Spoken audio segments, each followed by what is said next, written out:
क्या आपने कभी सोचा है, पूरी दुनिया में जहां देवताओं की मूर्तियां पूर्ण, सुडौल और अलंकृत होती हैं, वहीं पुरी में विराजमान भगवान बिना हाथ पैर, बिना चेहरे की रेखाओं के क्यों हैं? क्या यह कोई भूल है या फिर ईश्वर का जानबूझकर चुना गया स्वरूप? आज की यह कथा मूर्ति की नहीं, ब्रह्म के रहस्य की है। बहुत प्राचीन समय की बात है। मालवा के राजा इंद्रद्युम्न भगवान विष्णु के परम भक्त थे। उन्हें नीलाचल क्षेत्र में नीलमाधव नामक एक दिव्य रूप की कथाएं सुनने को मिली। राजा ने संकल्प लिया, मैं उसी भूमि पर भगवान का भव्य मंदिर बनाऊंगा। पर भगवान ने स्वयं तय किया था, वे पत्थर में नहीं, लकड़ी में प्रकट होंगे। एक रात्रि का राजा को स्वप्न आया।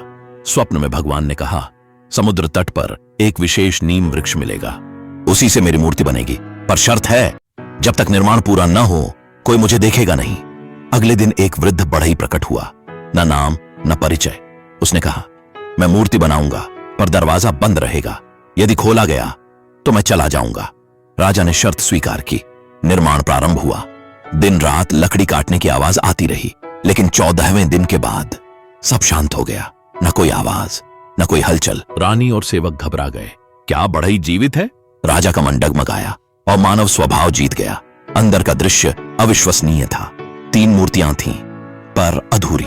हाथ नहीं, पैर नहीं, शरीर का पूर्ण आकार नहीं, और वह वृद्ध बढ़ई गायब। तभी आकाशवाणी हुई, राजन, यह वही रूप है जिसमें मैं पूजित होना चाहता हूं।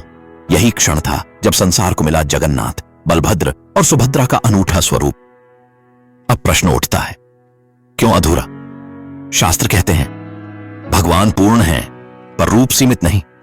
हाथ पैर मतलब कर्म, आंख नाक मतलब अहम, और आकार मतलब बंधन। भगवान जगन्नाथ इन सबसे परे हैं। वे कहते हैं, मैं रूप नहीं, मैं अनुभूति हूं। उनकी गोल आंखें बताती हैं, मैं सब देखता हूं। उनका शरीर न होना बताता है, मैं हर शरीर में हूं। तीनों मिलकर बताते हैं, जीवन में शक्ति भी चाहिए, करुणा भी और चेतना भी, पर इनमें से कोई भी पूर्ण नहीं जब तक तीनों साथ न हो। हम आज भी कहते हैं, मेरे पास सब कुछ नहीं है। भगवान जगन्नाथ कहते हैं, तुम्हारा अधूरापन ही तुम्हारी यात्रा है। पूर्ण होने की दौड़ छोड़ो, सचेत होने की राह चुनो। यदि आज भगवान का यह अधूरा स्वरूप आपके मन को छू गया हो, तो इसे आगे बढ़ाइए, क्योंकि जो स्वयं को अधूरा मानता है वही जगन्नाथ को समझ सकता है। जय जगन्नाथ।